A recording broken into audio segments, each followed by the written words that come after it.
Era un tesoro. Estaban seguros de ello. Y como tal lo sentían en cada célula de sus cuerpos. Lo que tiene el abuelo se llama Alzheimer. Esto de aquí es un tesoro. Eso se lo reveló el abuelo en voz baja.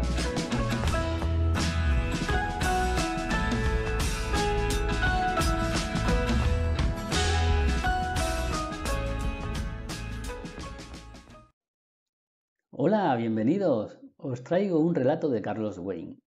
Su título, El tesoro del abuelo. Comenzamos la lectura.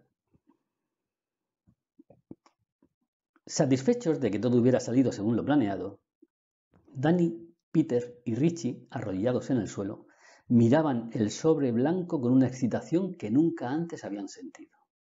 Casi 2 meses de planificación exhaustiva, de dedicación prácticamente absoluta para llevar su misión a buen puerto habían finalmente dado su fruto.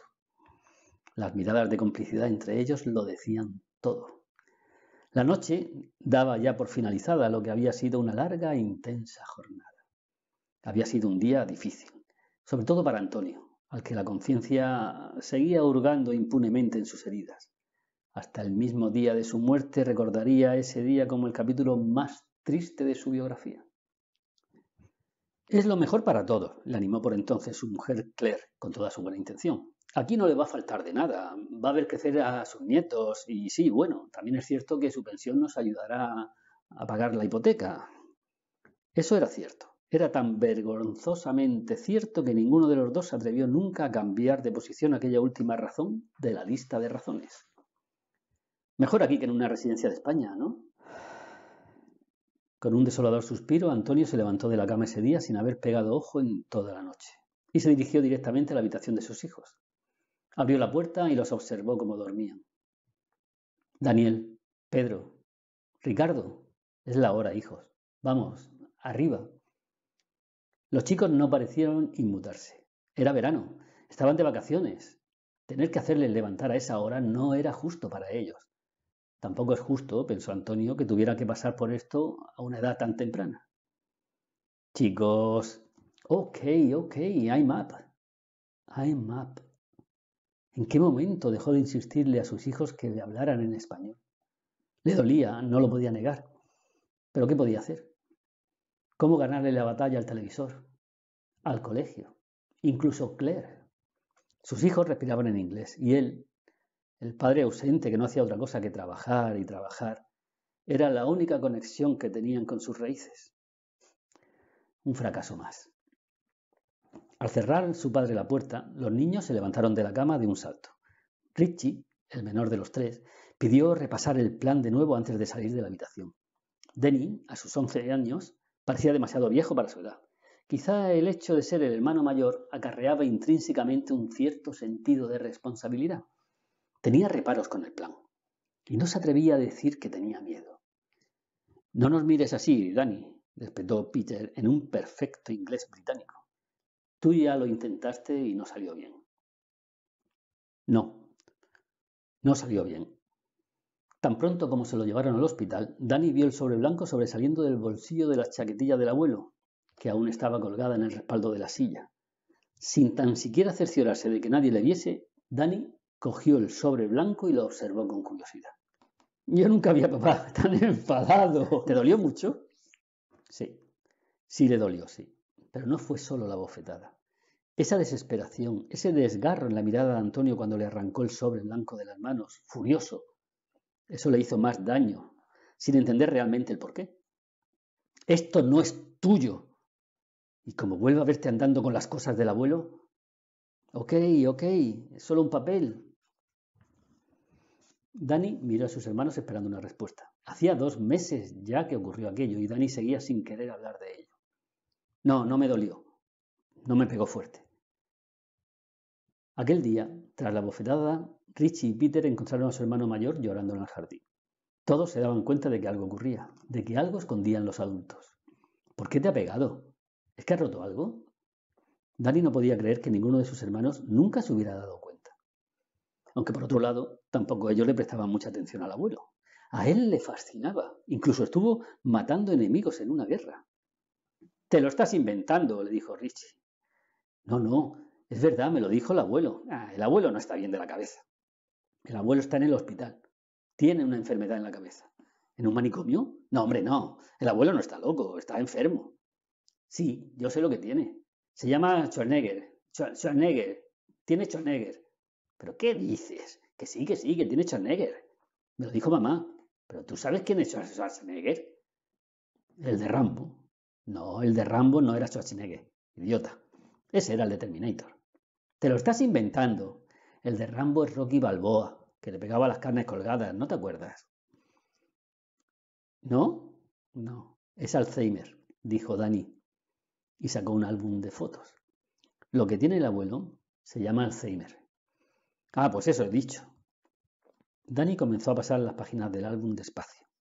Richie pensó que eran fotos muy viejas, hacía ya 1.000.000 de años eso, salían ellos cuando eran bebés. ¿Por qué miras las fotos ahora, Dani? ¿De verdad no lo veis? Y la caja de Pandora se abrió. Su imaginación empezó a desbordarse. Dani señalaba el sobre blanco que el abuelo llevaba encima en todas y cada una de las fotos en las que él salía. Dani sonrió satisfecho al ver la cara iluminada de su hermano pequeño. Eso no es un tesoro, le dijo Peter. El abuelo está mal de la cabeza, por eso... No, no. En estas fotos, el abuelo no estaba enfermo todavía. Esto de aquí es un tesoro. Eso se lo reveló el abuelo en voz baja, mientras Dani observaba cómo la mano arrugada y temblorosa del anciano tiraba del sobre blanco, asomando tan solo una de las esquinas fuera del bolsillo para después volverlo a guardar celosamente. Y por eso siempre lo llevo conmigo. Es lo más valioso que tengo y necesito protegerlo. Ay, no lo puedo perder. El día que lo pierda moriré. Te lo estás inventando, le dijo Richie a la vez que Dani ya cerraba el álbum de fotos. Que no me lo estoy inventando. Eso es lo que él me dijo. Igual es un tesoro de verdad de cuando la guerra. Y me dijo que lo llevaría y que lo necesitaba estar siempre con él. Y no se lo llevó al hospital. Peter y Richie miraron a su hermano entonces con una intensidad poco habitual en ellos. ¿Saber dónde está el sobre del abuelo? Aquel día, Antonio le llevó el sobre al abuelo al hospital, avergonzado, avergonzadísimo por haber perdido la compostura de aquella manera tan irracional. ¿Cómo había podido pegarle? ¿Qué clase de padre era? Aquel sobre blanco era la prueba de su fracaso como hijo y como padre. Sentía que no iba diferentemente encaminado. Si los médicos tenían razón, tan solo le quedaba una cosa por hacer. El sobre blanco se iría a la tumba junto a su padre. La funeraria era muy pequeña, claustrofóbica, casi tanto como el pueblo en el que vivía desde hacía 10 años en el sur de Inglaterra. El féretro del abuelo, en el lado opuesto de la puerta de la sala, estaba rodeado de flores. En un lateral, una mesa plegable con un mantel de papel ofrecía a los presentes café caliente, té, leche, galletas. Los chicos no podían apartar la vista del ataúd. Antonio los miró y apenas conseguía contener las lágrimas al ver todas aquellas sillas vacías. Todos aquellos amigos, familiares y conocidos de su padre que no estaban allí para darle el último adiós. La mano de su mujer sobre su hombro consiguió mitigar en algo su estado. Se fijó entonces en sus hijos. Se levantó y se dirigió hacia ellos. ¿Estáis bien? Fuera hay unos columpios, ¿os apetece salir un rato? Los tres agacharon la cabeza. Dani sentía los latidos de su corazón palpitar a más de 1000 pulsaciones por segundo y Peter, preocupado, se percató de que su hermano mayor estaba arrugando el sobre blanco falso que tenía en el bolsillo, presa de los nervios. Papá. Sí, hijo. ¿Podemos despedirnos del abuelo? Peter lo preguntó en un perfectísimo español que arrancó de golpe y con estupor un torrente interminable de lágrimas de su padre. Tan indefenso le pilló el llanto que no pudo más que asentir con la cabeza. Tapó inútilmente con la mano el sollozo que salía a borbotones de su garganta y volvió a su silla, haciendo un esfuerzo sobrehumano para no derrumbarse frente a sus hijos. Peter disimuló su sonrisa de satisfacción y le indicó a sus hermanos que se levantaran también. Hablarle a su padre en español siempre daba buen resultado. Los tres se acercaban temerosos al abuelo. Por unos segundos se olvidaron del sobre blanco y del tesoro. El abuelo parecía estar dormido, aunque era raro no oírles roncar. Eso era morirse, pensó Richie. Dormirse con la ropa puesta y no roncar. ¡Se ha movido! ¡Se ha movido la mano! ¡Ha movido la mano! Ah, te lo estás inventando, le dijo Richie, que corría ya asustado a la salida sin ser consciente de que esta parte del plan le fue ocultado a su propósito.